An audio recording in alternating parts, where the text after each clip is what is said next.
నిజంగా ఇలా చింపేశాడనమాట. ఎక్కడ తగ్గలేదు. అస్సలు నెగెటివ్ మైనస్ అంటూ మనం మ్యాగ్నెట్ మిర్రర్ పెట్టి చూసినా కూడా ఇంత చిన్న మైనస్ కూడా ఉండదనమాట. ఒరిజినాలిటీ మొత్తం ఫస్ట్ నుండి లాస్ట్ వరకు ఒరిజినాలిటీ తీశారు.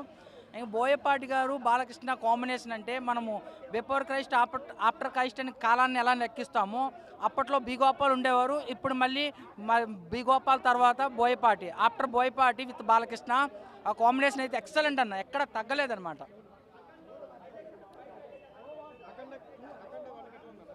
అఖండ 1 అనేది కొంచెం హైందవ ధర్మాన్నే మనకు శాంపిల్ చూపించారు.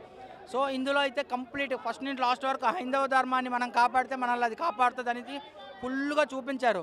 బీరు వదులు భగవద్గీత పట్టు, బీరు వదులు భగవద్గీత పట్టు. సో భగవద్గీత చదవండి, నేర్చుకోండి, తెలుసుకోండి ధర్మాన్ని గురించి. దేవుడి మీద నిందలు వేయకండి. అదే ఈ సినిమాలో బాగా మంచి మెసేజ్ ఇచ్చారు. మనం ఏమి చేయము, దేవుడు మనకు అది చేయలేదు ఇది చేయలేదు అంటారు.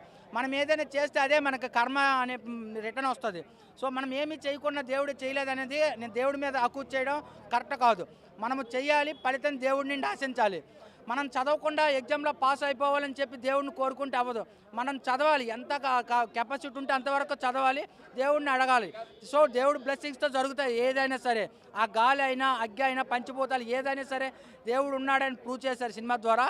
ఆల్రెడీ ఉన్నారని తెలిసి నమ్మకం లేని వారు వచ్చి సినిమా చూడండి. దేవుడి మీద నమ్మకం లేని వారు సినిమా చూడండి.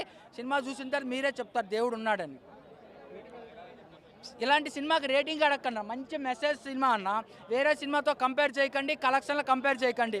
పనికి మాలిన సినిమాలకు కూడా 1000 రూపాయలు టికెట్ పెడుతున్నారు. ఈ సినిమాకి 3000 టికెట్ పెట్టాలి. 3000 పెడితే సినిమా సెట్ అయిపోతుంది. అప్పుడు ఆ కలెక్షన్లు కంపేర్ చేయండి. అప్పుడు జీడీపీకి ఇప్పుడు జీడీపీకి తేడా ఉంటుంది కదా. సినిమా కలెక్షన్లతో కంపేర్ చేయకండి, వేరే సినిమాతో కంపేర్ చేయకండి. ఈ సినిమా మ్యాట్నీ నుండి 3000 పెడితే సూపర్ ఉంటుంది. దుల్లకొట్టాడన్న బాక్సులకి ఆ సౌండ్ వాల్యూమ్ సిస్టమ్కి గోడలు బద్దలైపోయాయి. సో రీకన్స్ట్రక్షన్ చేసుకోవాలి థియేటర్స్ అన్నీను. సో అందుకే 5వ తారీఖున కొంచెం భయపడ్డారు, మళ్ళీ గోడలు పగిలిపోతాయని. ఆయన 12వ తారీఖున రిలీజ్ చేసిన కూడా గోడలు అయితే పగిలిపోయి బీటలు ఇచ్చేసాయి. సో రీకన్స్ట్రక్షన్ చేసుకోవాలి గోడలు అయితే. సినిమా చాలా బాగుందన్న, సూపర్. నెక్స్ట్ బాలయ్య బాబు గారికి once again blockbuster industry hit పడిపోయింది. సూపర్గా ఉంది. ఆల్రెడీ మేము మా బ్యాచిలర్ పార్టీ మూవీ టీం అందరం నిన్న ప్రీమియర్ చూసాము.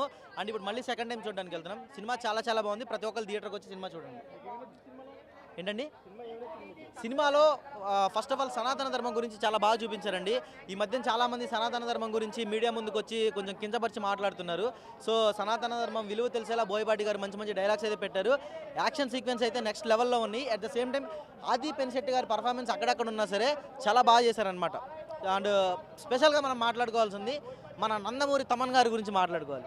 తమన్ గారి బ్యాక్గ్రౌండ్ స్కోర్ అయితే వేరే లెవెల్ అనమాట. ఏంటి ముందొచ్చే నెట్ఫ్లిక్స్కి అండ్ పార్ట్నర్ వాళ్ళకు కూడా ఈయన స్పెషల్ బీజిఎం వేస్తాడు. చాలా చాలా బాగా ఇచ్చారు మ్యూజిక్. ఓవరాల్ కాంబో ప్యాక్ అనమాట ఇది. ఇదేంటంటే ఒక బోయపాటి, నందమూరి తమన్, బాలయ్య బాబు గారి కాంబినేషన్ వేరే లెవెల్. ఖచ్చితంగా తెలుగులో సనాతన ధర్మాన్ని కాపాడడానికి ఇలాంటి సినిమాలు ఇంకా ఇంకా రావాలని కోరుకుంటున్నాం. That's it.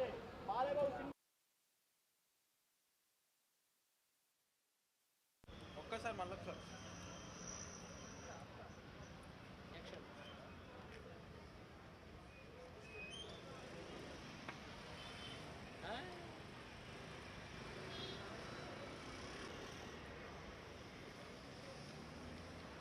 ఓకే అండి. జై బాలయ్య.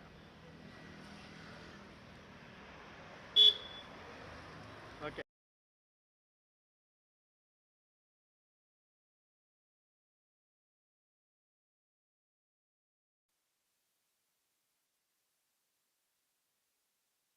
ఒక్కసారి మళ్ళీ